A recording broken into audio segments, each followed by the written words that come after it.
بسم اللہ الرحمن الرحیم۔ آج کے اس لیکچر میں ہم اردو کے چند محاورات، ان کے معانی اور انہیں جملوں میں استعمال کرنے کی کوشش کریں گے۔ پہلا محاورہ ہے آپاداپی پڑھنا۔ اس کے معنی ہیں افراتفری کی حالت۔ دھماکے کی آواز سنتے ہی لوگوں میں آپاداپی پڑ گئی۔ آئینہ کر دینا، اس کے معنی ہیں واضح کر دینا۔ استاد نے شعر کے جملے مفاہیم کو طلباء پر آئینہ کر دیا۔ آئینے میں بال آنا، شک پیدا ہونا۔ ایک بار آئینے میں بال آ جائے تو اعتماد ہمیشہ کے لیے جاتا رہتا ہے۔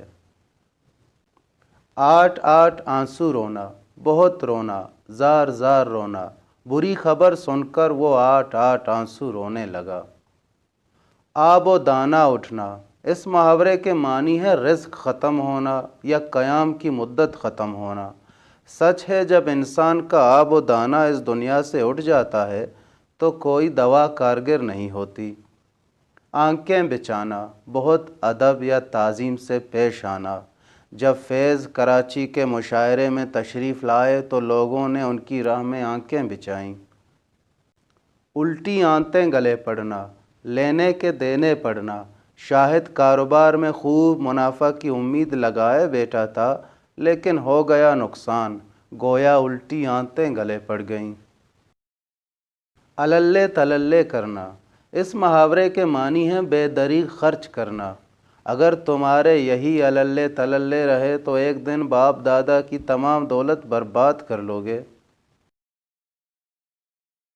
الو بولنا، ویرانی اور بے آبادی کی حالت۔ انقلاب زمانہ دیکھیے، جہاں کل تک چہل پہل اور رونق تھی وہاں آج الو بول رہے ہیں۔ آفت کا پرکالا، نہایت شرارتی، شوخ۔ یہ بڑھیا تو آفت کا پرکالا ہے، ادھر کی ادھر لگا دیتی ہے اور لڑائی کرا دیتی ہے۔ آئیں بائیں شائیں کرنا، یعنی فضول باتیں کرنا۔ جب انور سے میری باتوں کا کوئی جواب نہ بن پڑا تو وہ آئیں بائیں شائیں کرنے لگا۔ بازار گرم ہونا، کثرت ہونا۔ ملک میں ہر طرف رشوت اور لوٹ کسوٹ کا بازار گرم ہے۔ بے نقط سنانا، برا بلا کہنا، گالیاں دینا۔ پاگل نے لڑکوں کو وہ بے نقط سنائیں کہ توبہ ہی بلی۔ پیٹ کا ہلکا ہونا، راز کی بات نہ رکھ سکنا۔ اسلم کا اعتبار نہ کرنا، وہ پیٹ کا ہلکا ہے، تمہارے راز نہ رکھ سکے گا۔ 3 حرف بیچنا، لعنت بیچنا۔ میں چغل خوروں پر 3 حرف بیچتا ہوں۔ ٹیڑھی کھیر ہونا، کام کا مشکل ہونا۔ اس مسئلے کا حل میرے بس میں نہیں، یہ بڑی ٹیڑھی کھیر ہے۔ جزبز ہونا، آزردہ ہونا۔ ملازم نے جب تنخواہ میں اضافے کی درخواست کی تو مالک بہت جزبز ہوا۔ جوتیوں میں دال بٹنا، آپس میں پھوٹ پڑنا۔ چاروں بھائی کسی زمانے میں متحد تھے مگر اب جائیداد کی تقسیم کے معاملے میں جوتیوں میں دال بٹ رہی ہے۔ جوتیاں چٹکانا، مارے مارے پھرنا۔